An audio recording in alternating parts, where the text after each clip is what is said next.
कभी सोचा है कि इशा की नमाज में 17 रकातें क्यों हैं? ये एक ऐसा सवाल है जो अक्सर जहन में आता है, खासकर उनके जो नमाज को और गहराई से समझना चाहते हैं।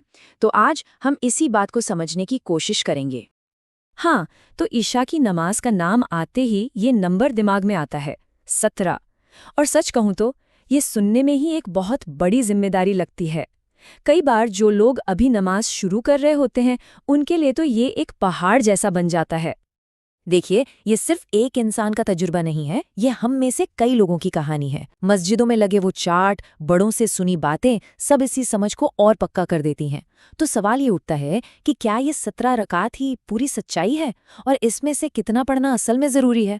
चलिए इसी को समझते हैं। तो चलिए जरा इस 17 के आंकड़े को खोलकर देखते हैं।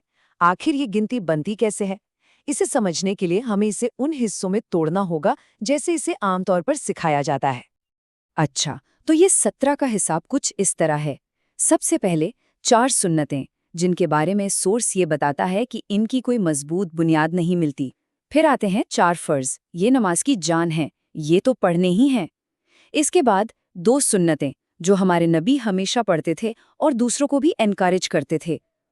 फिर है 3 वित्र, जो असल में तहज्जुद यानी देर रात की नमाज का हिस्सा थे। और आखिर में 2 नफल, जो ऑप्शनल है और तहज्जुद से ही जुड़े हैं। तो इन सबको मिलाएंगे तो बन जाती हैं 17 रकातें। तो ये तो हो गई 17 रकातें कैसे बनी उसकी बात। लेकिन अब आते हैं सबसे अहम सवाल पर। खुद अल्लाह के रसूल इशा में क्या पढ़ते थे? और जब हम इस पर नजर डालते हैं तो कहानी थोड़ी अलग नजर आती है। और यहाँ एक बहुत दिलचस्प बात सामने आती है। इस पूरे लंबे चौड़े हिसाब के मुकाबले नबी का अपना तरीका बहुत ही सीधा और आसान था। तो सवाल ये है कि वो असल में कितनी रकातें पढ़ा करते थे। यहाँ देखिए, फर्क बिल्कुल साफ है। एक तरफ है 17 रकातों का वो पूरा हिसाब जो तैयार किया गया, और दूसरी तरफ है नबी का अपना अमल। सोर्स के मुताबिक वो लगातार 4 फर्ज और उसके बाद 2 सुन्नतें पढ़ा करते थे। मतलब कुल मिलाकर सिर्फ 6 रकातें। तो ये सिर्फ गिनती का फर्क नहीं है, इसका लोगों के दिल और दिमाग पर बहुत गहरा असर पड़ता है। चलिए देखते हैं कि जब किसी को सीधे 17 रकात से शुरू करने को कहा जाता है तो असल में होता क्या है।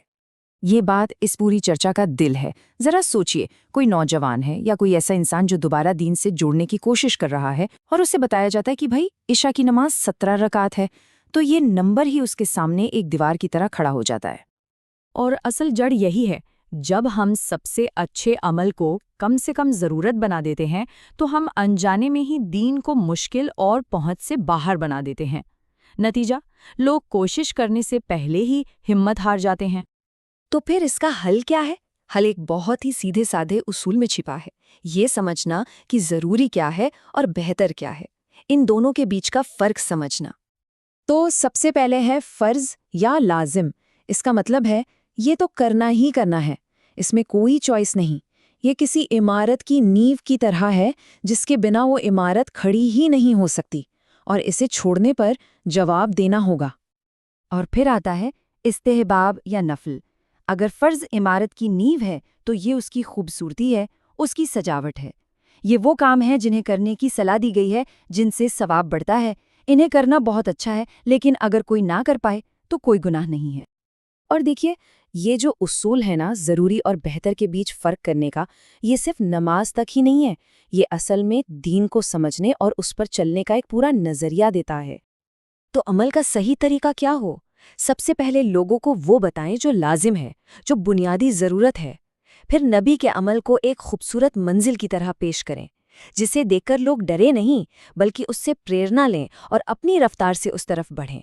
ये तरीका दीन को कहीं ज़्यादा आसान और अपनाने लायक बनाता है। और आखिर में ये सवाल हम सबके लिए है। जब हम अपनी ज़िंदगी में, चाहे वो दीन हो या दुनिया, ज़रूरी को आदर्श से अलग करके देखते हैं तो हमारा पूरा नज़रिया कैसे बदल जाता है, इस पर ज़रूर सोचिएगा।